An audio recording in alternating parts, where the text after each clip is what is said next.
itu merayakan sukacita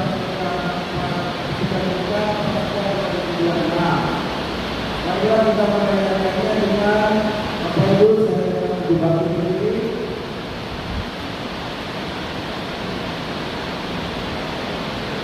Kita masuk ke berikut.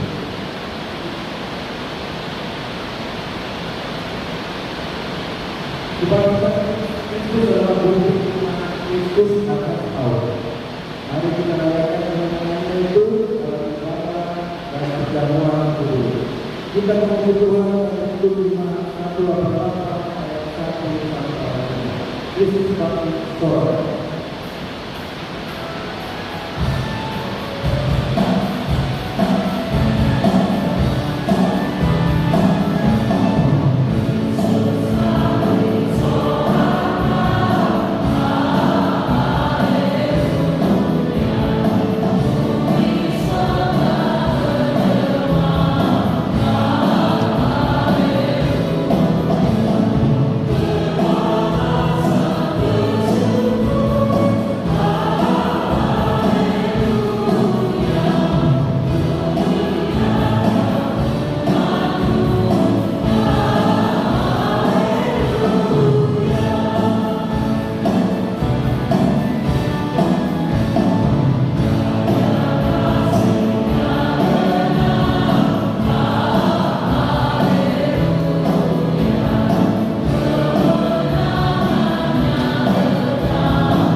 tahun 2026 adalah Kristus bangkit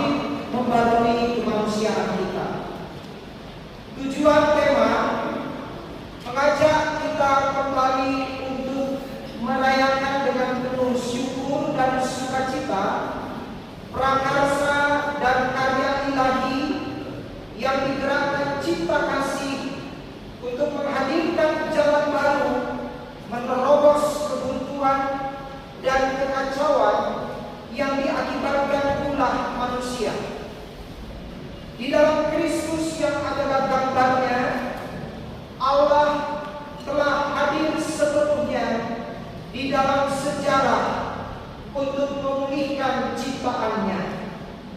Tak terkecuali manusia yang diciptakan menurut gambarnya diciptakan ulang menjadi manusia baru.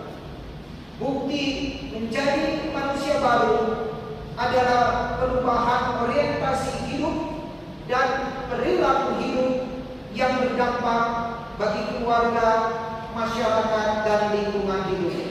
Mari kita sambut tema ini dengan memuji Tuhan dari Kidung Jemaat 188 bait selanjutnya.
Namun kami akan keselamatan itu telah kami salah gunakan dengan menghujat sesama kami. Kami menyalahgunakan kekuasaan dengan korupsi, kolusi, dan nepotisme. Kami melarang sesama kami melaksanakan kebebasan dalam beragama dan beribadah. Kami mementingkan kelompok, partai, suku, dan agama kami masing-masing. Kami tekun beribadah, namun di dalam hati kami dan perbuatan kami sebenarnya kurang disebutkan sebagai umat yang takut akan Tuhan. Kami sadar sepenuhnya akan kesalahan-kesalahan kami ini.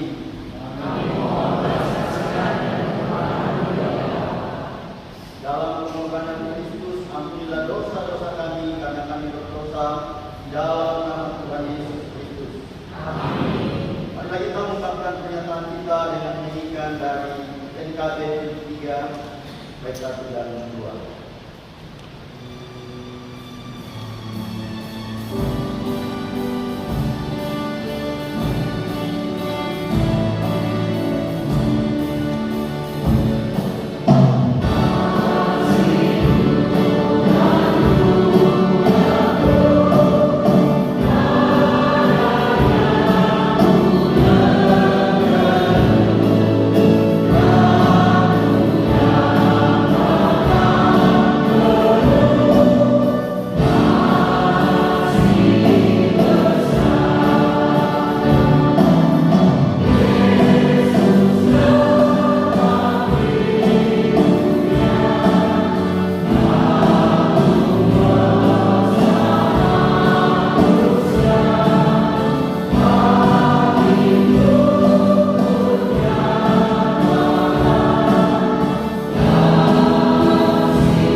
paduan suara jubilate dari jemaat KKBP.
Bapak Ibu, mari kita berdoa.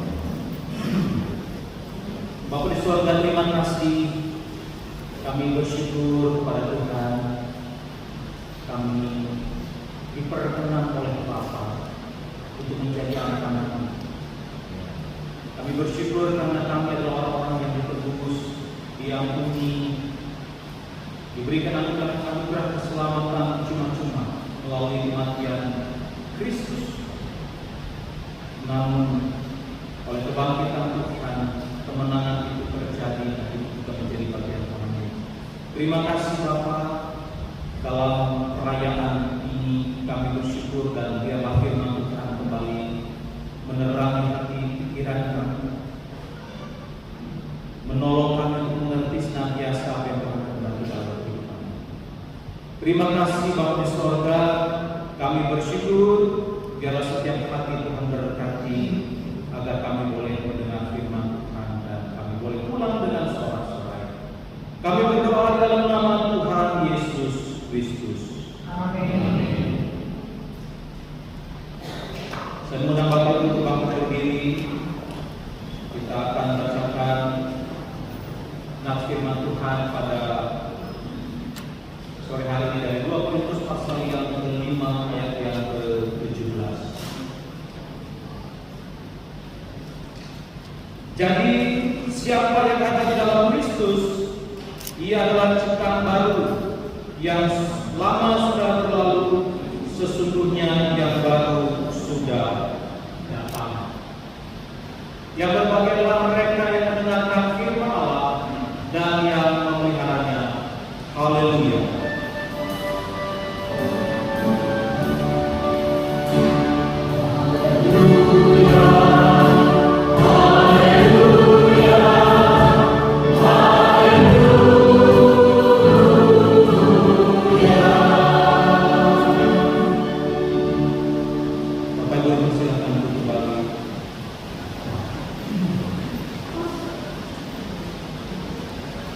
Bapak Ibu, tema kita pada hari ini berdasarkan apa yang telah dikatakan oleh PGI, yaitu Kristus bangkit membarui kemanusiaan kita.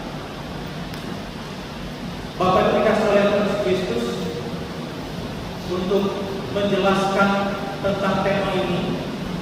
Saya ingin mengajak Bapak Ibu untuk merefresh tentang perumpamaan yang Tuhan sampaikan, yaitu perumpamaan anak yang hilang.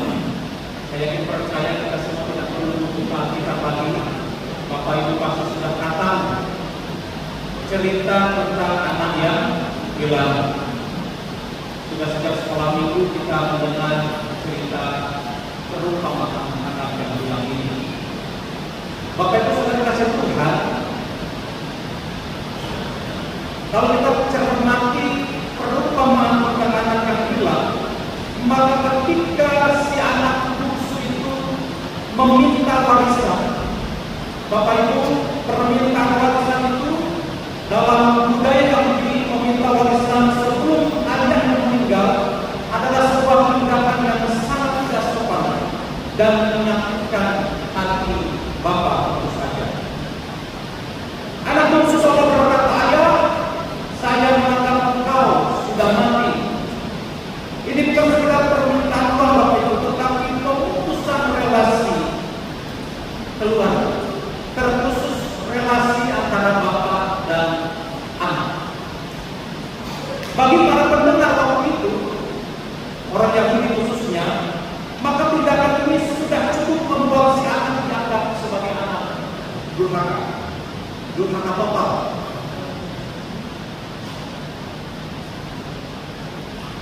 Bagian yang kedua, Bapak, ketika anak itu pergi ke negeri yang jauh, ini memiliki makna bahwa dia meninggalkan identitasnya. Anak bungsu pergi ke negeri yang jauh, yang kemungkinan adalah mereka yang Yahudi. Kemungkinan besar tidak ditulis dalam Muhammad, tetapi kemungkinan besar adalah wilayah non-Yahudi atau bangsa yang lain. Ini memiliki makna bahwa dia, anak bungsu itu, meninggalkan iman dan komunitasnya, dan dia hidup di tengah yang dianggap najis oleh para Yahudi. Jadi kepergiannya ke negeri yang jauh tidak akan pernah bukan masih di bangsa Israel, ke negeri yang jauh. Itu merupakan tanda bahwa dia meninggalkan iman dan komunitas dengan hidup di tengah budaya yang dianggap. Dalam pandangan Yahudi, Bapak Ibu dikasih Tuhan, ini merupakan sebuah kemerosotan spiritual. Secara rohani, anak ini benar-benar meninggalkan identitasnya meninggalkan dari mana dia berasal. Dia menanggalkan semua itu hanya demi ingin menikmati warisan. Kemudian ketika dia di perantauan itu, Bapak Ibu, di negeri yang jauh itu dia mengalami kebangkrutan. Hartanya habis, warisan yang dia terima habis total, dia tidak memiliki apapun lagi. Kita tahu bersama ceritanya bahwa dia akhirnya mencari pekerjaan dan tidak mendapatkan apapun selain bekerja mengurus babi-babi. Bapak Ibu, memberi makan babi atau bekerja berurusan dengan babi bagi orang Yahudi itu merupakan penghinaan maksimal, bukan lagi standar begitu, tetapi kehinaan yang betul-betul maksimal. Kalau kita orang Batak, bekerja dengan babi adalah sebuah hobi. Tahu bagi kita yang dari Timur, Manado, NTT, babi itu bukan suatu hal yang memalukan, tetapi sesuatu yang mengharumkan. Tetapi bagi orang Yahudi, babi adalah hewan yang najis. Orang Yahudi tidak boleh memelihara babi, apalagi menyentuh babi, haram hukumnya. Bahkan Bapak lebih menyedihkan lagi, anak itu bahkan ingin makan makanan babi, saking tidak ada lagi makanan yang lain, dia berhenti makan dengan babi.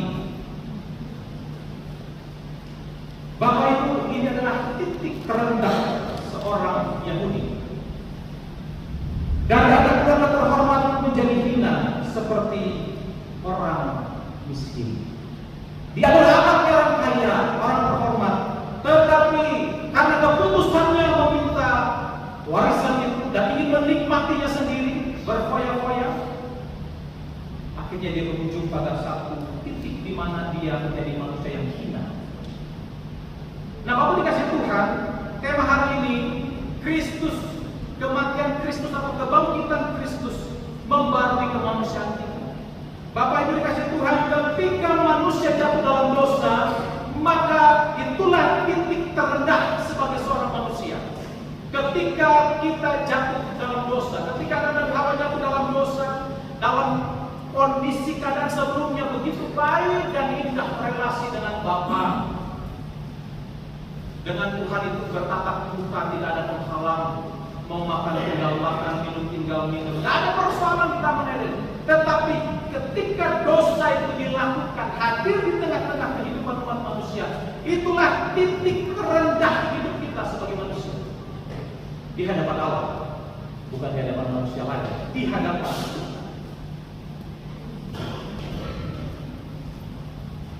Maka kita harus menyadari hari ini, Bapak Ibu, setiap kita adalah orang-orang yang ada di titik itu, orang-orang berdosa yang hidup dalam titik di mana kita berada jauh dari Bapa.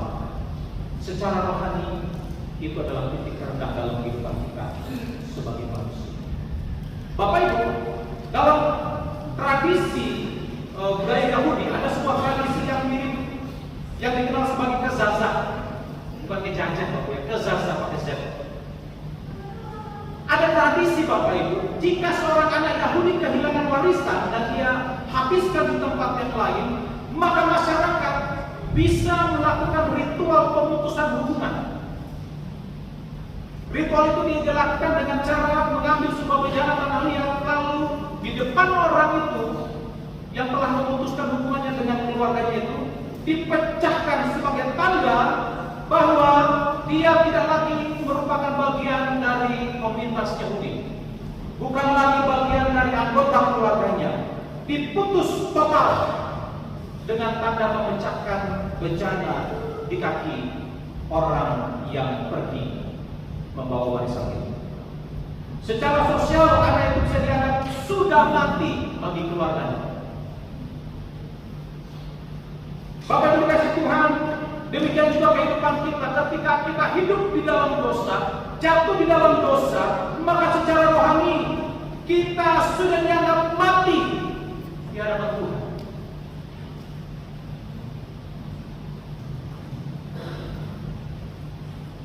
Tetapi yang indah Bapak Ibu kasih Tuhan, ketika sang anak itu sekian lama dia bekerja di antara babi-babi, dia berpikir bahwa di rumah bapakku banyak sekali makanan, pekerja-pekerja di rumah Bapak sangat banyak, tetapi aku di sini menderita kelaparan. Lalu dia memutuskan untuk pulang, Bapak Ibu. Dia pulang. Bapak itu dikasih Tuhan. Ketika dia pulang, ketika ayahnya melihat dia masih dari jauh, bapaknya melihat. Apa yang dilakukan oleh sang Bapak itu? Bapak berlari menyongsong anak bungsunya. Bapak dikasih Tuhan, tradisi kezazian tadi yang sudah memutuskan hubungan itu, relasi komunitas dan keluarga itu. Ketika ayahnya berlari menyambut sang anak bungsu, maka itu adalah sebuah tindakan melanggar norma kehormatan.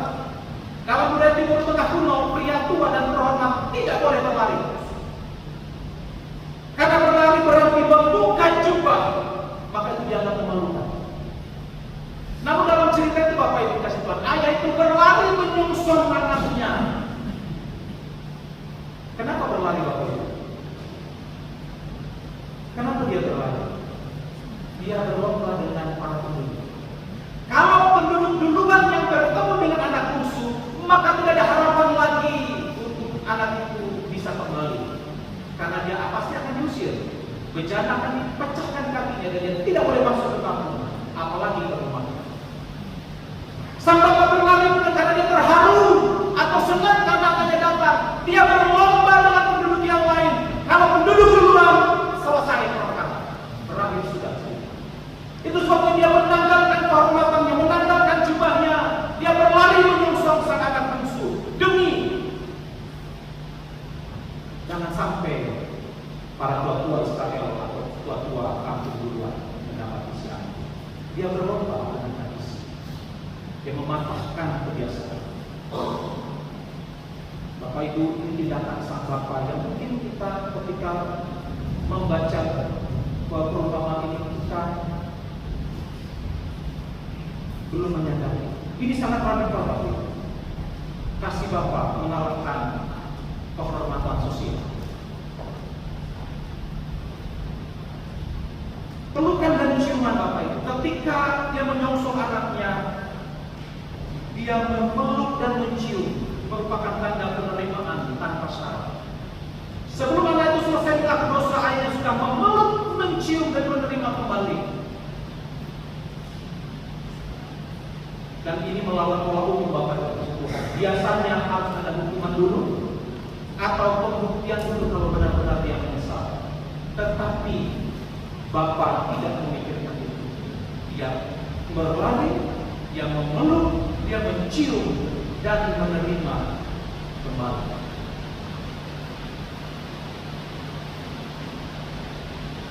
Jubah, cincin dan sandal Bapak Ibu merupakan simbol pemulihan status. Sang Bapak memberi jubah sebagai tanda kehormatan, cincin sebagai otoritas seperti tanda bahwa dia diterima kembali sebagai keluarga, dan sandal tanda orang merdeka. Karena yang pakai sandal orang merdeka, budak tidak.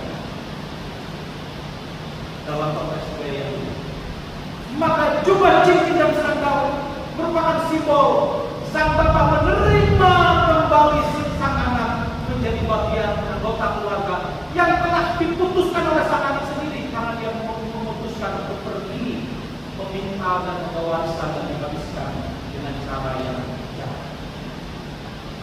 Bukan sekedar diterima kembali Bapak Ibu, tetapi dipulihkan penuh sebagai anak. Maka kebangkitan Kristus Bapak Ibu adalah tanda pemulihan sesungguhnya bagi kita orang manusia. Kematian dan kebangkitannya adalah tanda bahwa kita yang tadinya jauh dari Bapa, jauh dari Tuhan, tapi sekarang oleh karena kasih yang besar, oleh karena kasih yang melampaui segalanya, kasih itu memungkinkan kita untuk kembali menjadi anak, bagian dari anggota kerajaan surga. Dan telah menapaskan hidupnya.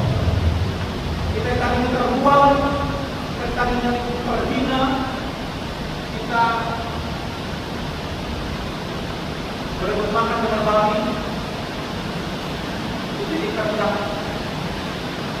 kalau budaya dan kita melakukan tetapi sekarang oleh karena kasih Tuhan kasih Bapa, Dia mengangkat kita kembali menjadi anak. Bahkan kasih Tuhan dalam teks firman yang kita renungkan hari ini, siapa yang ada dalam Kristus dia adalah ciptaan yang baru, yang lama sudah berlalu, yang baru sudah datang sebelumnya.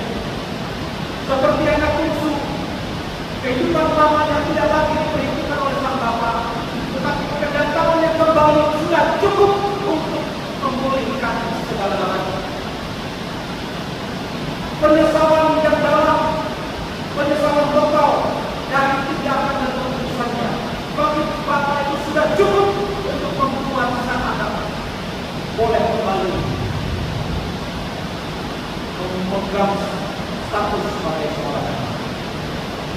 Bahkan kasih Tuhan yang lama sudah berlalu, yang lama itu mencakup dosa dan kebiasaan ulangan kita, cara hidup kita yang di luar Tuhan dan Bapa Tuhan, identitas lama kita, kehidupan yang merasa bersalah, namun masa lalu, dalam kehidupan kita yang tentu saja masing-masing kita punya rahasia masing-masing pada itu masa lalu, tentang dosa-dosa kita, tentang masa lalu kita, setiap kita pasti ada. Tetapi di hadapan Tuhan, jika kita datang kepada Tuhan, jika kita menyesal dan mau mengaku dosa dan kembali kepadanya, maka bagi Tuhan yang lama itu sudah berlalu, yang tidak lagi begitu kita perlu perhitungkan Dia, karena kasih-Nya begitu banyak sekali. Yang baru sudah datang, ini baru sudah dimulai sekarang Bapak Ibu menanti, maka perjalanan sekarang ini kita ditantang hidup baru terus mulai sekarang, bukan nanti, bukan tunggu besok. Sekarang waktunya, karena identitas kita sudah jelas sekarang, bukan nanti. Tuhan tidak pernah menunda untuk memperbaiki identitas kita. Yang tidak pernah berlama-lama untuk memperbaiki identitas Bapak Ibu dan Saudara menjadi anaknya, menjadi orang yang dikasihinya. Maka sebagai anak Tuhan, sebagai orang yang percaya, kita tidak boleh menunda untuk memiliki kehidupan yang baru. Mulai dari sekarang Bapak Ibu, ada arah yang baru, hidup yang benar dalam memuliakan nama Tuhan dalam kehidupan kita, baik dalam pekerjaan kita, keluarga kita, cara kita bergereja, cara kita bertetangga, dan lain sebagainya. Harus ada kehidupan yang baru dalam segala hal. Seperti telah menjadi hukum Bapak Ibu, dia tidak kembali menjadi ulang.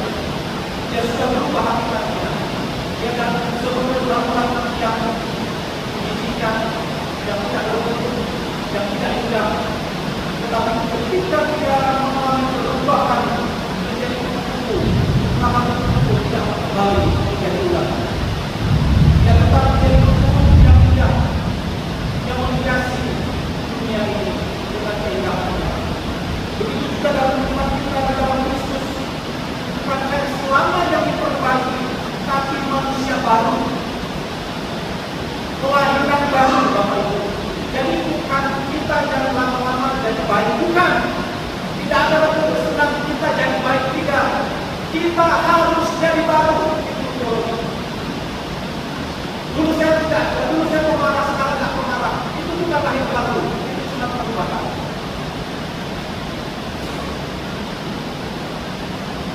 Dalam kerajaan Tuhan, kita bukan diperbaiki, tapi kita harus menjadi baru. Kelahiran baru, seperti Tuhan menjadi baru. Tidak ada sedikit pun jejak-jejak ulang dalam tubuh. Tidak ada. Bahkan orang mungkin tidak pernah berpikir bahwa tubuh dulunya ulang. Karena perubahan yang signifikan dan sangat berbeda. Demikian juga kehidupan rohani kita Bapak Ibu. Tidak ada yang namanya makin lama makin baik, tidak. Harus jadi baru. Tidak ada peraturan yang Pak Jenderal, tidak ada. Prinsipnya harus jadi baru. prosesnya Tuhan yang atur dalam hidup. Tuhan yang paling tahu cara memproses hidup kita untuk menjadi baru. Cara Tuhan memproses itu menjadi baru dengan cara Tuhan memproses apa itu menjadi baru, ini tidak sama. Tetapi prinsipnya Tuhan tidak ingin kita menjadi baik atau memperbaiki, tapi Tuhan menghendaki kita menjadi baru. Maka mari Bapak Ibu dengan semangat Paskah pengertian yang benar tentang Paskah, bahwa kasih Tuhan memulihkan identitas kita, memulihkan diri kita yang sesungguhnya, memulihkan siapa kita, baik di hadapan Bapa dan di hadapan manusia. Maka mari kita jangan terus berlari dalam masa lalu, dalam kebiasaan masa lalu, dalam budaya masa lalu, dan segala ikatan-ikatan masa lalu. Mari kita berani meninggalkan semua itu, karena kita harus menjadi baru di hadapan Tuhan. Hidup sesuai dengan identitas yang baru, hidup dalam kebenaran, hidup dalam kasih, dan hidup dalam kekudusan. Inilah yang baru.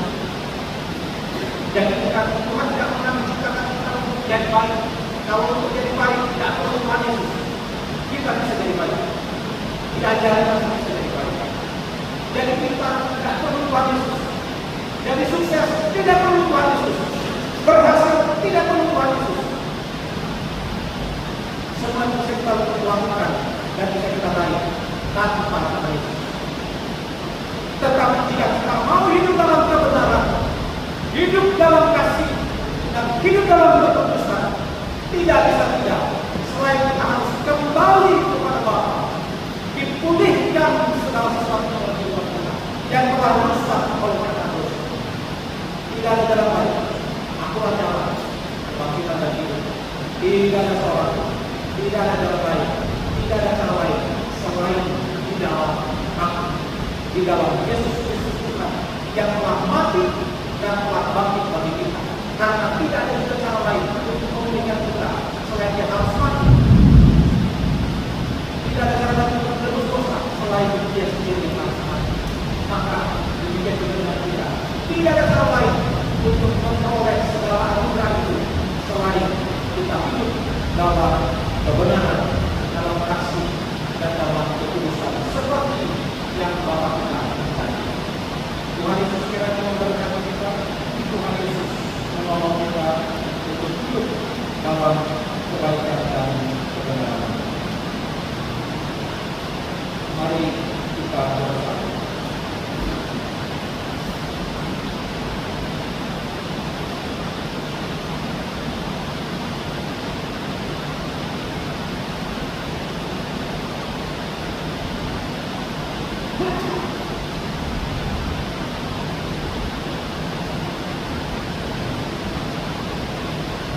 Ujian aklum dari Komisi Rahasia PKI Jenderal Saksel.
kita berdoa. Ya Tuhan Allah Bapa yang Maha Kuasa, kami bersyukur atas perlindungan-Mu bagi bangsa Indonesia. Berikanlah hikmat dan takut akan Tuhan bagi Presiden, para menteri, wakil rakyat, hingga aparat keamanan, agar mereka memerintah dengan jujur, adil, dan bertanggung jawab. Ya Roh Kudus, jagalah persatuan dan kesatuan di tanah air kami. Jauhkan dari perpecahan, konflik suku, agama, dan tindakan korupsi. Biarlah perdamaian, keadilan, dan kesejahteraan tercipta sehingga rakyat dapat hidup tentram. Kiranya Engkau menjauhkan negara kami dari bencana, malapetaka, serta pertikaian. Satukan hati kami untuk membangun bangsa ini menjadi bangsa yang diberkati. Ya Tuhan Allah Bapa yang Maha Kuasa, kami mengucap syukur atas gereja-Mu di muka bumi ini. Tuhan Yesus, sebelum Engkau disalibkan, Engkau berdoa agar kami menjadi satu, sama seperti Engkau dan Bapa adalah satu. Ya Roh Kudus, kami bersyafaat mohon kesatuan bagi seluruh gereja di kota ini dan di Indonesia. Ya Roh Kudus, hancurkanlah tembok pemisah berupa keangkuhan denominasi, perbedaan doktrin, atau persaingan pelayanan yang membuat gereja-Mu terkotak-kotak. Ya Roh Kudus, curahkanlah roh kesatuan, kasih, dan persaudaraan, dan kerendahan hati, agar setiap gereja dan hamba-Mu dapat saling mendukung, bukan saling menjatuhkan. Ya Roh Kudus, urapilah para pemimpin gereja, pendeta, dan majelis untuk memiliki hati seorang hamba yang mengutamakan kerajaan-Mu di atas kepentingan pribadi atau kelompok. Ya Roh Kudus, mampukanlah gereja-gereja-Mu untuk bersekutu dan bersaksi bersama, sehingga dunia melihat kasih-Mu melalui kesatuan kami. Kiranya kehadiran gereja-gereja-Mu menjadi berkat bagi banyak orang. Kami percaya ketika gereja bersatu, kuasa-Mu turun dan nama-Mu dimuliakan. Terima kasih, ya Allah Bapa. Kami serahkan persatuan gereja-Mu dalam tangan-Mu. Kami berdoa di dalam nama Tuhan Yesus Kristus.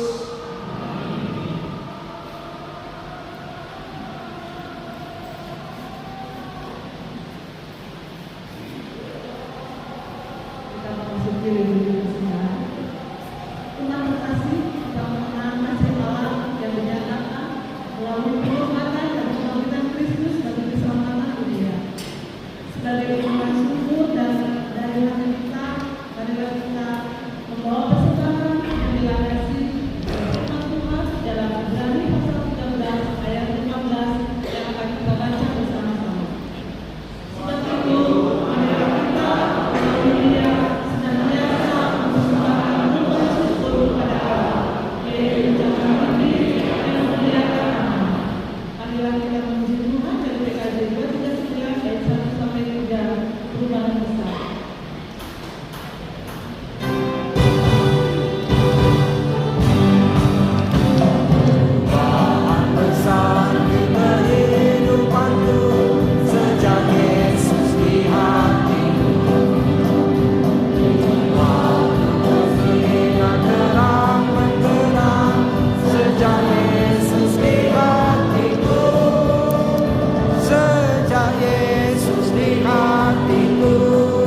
bersyukur atas karya keselamatan-Mu yang Kau nyatakan dalam kebangkitan Tuhan Yesus yang telah menang.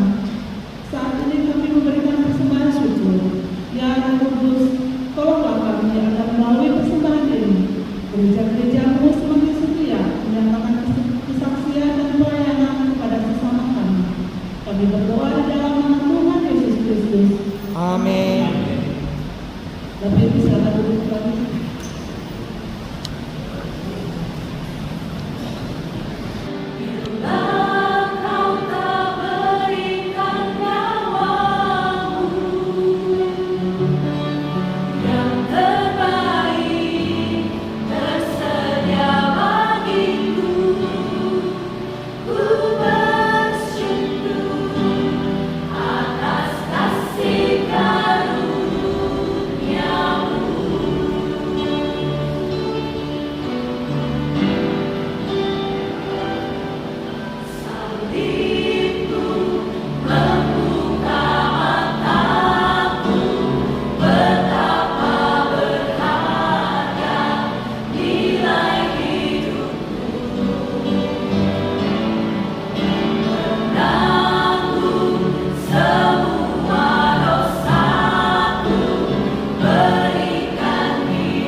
dalam kemenangan Kristus.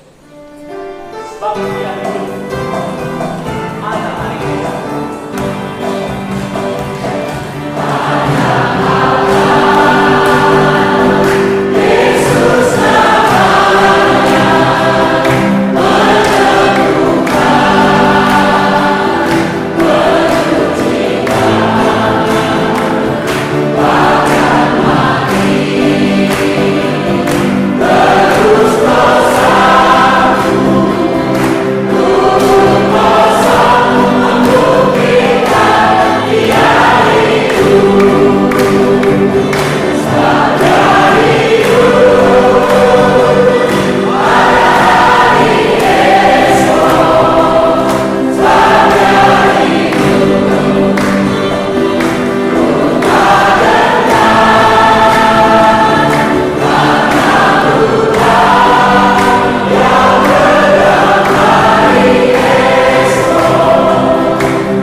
Tuhan mengatakan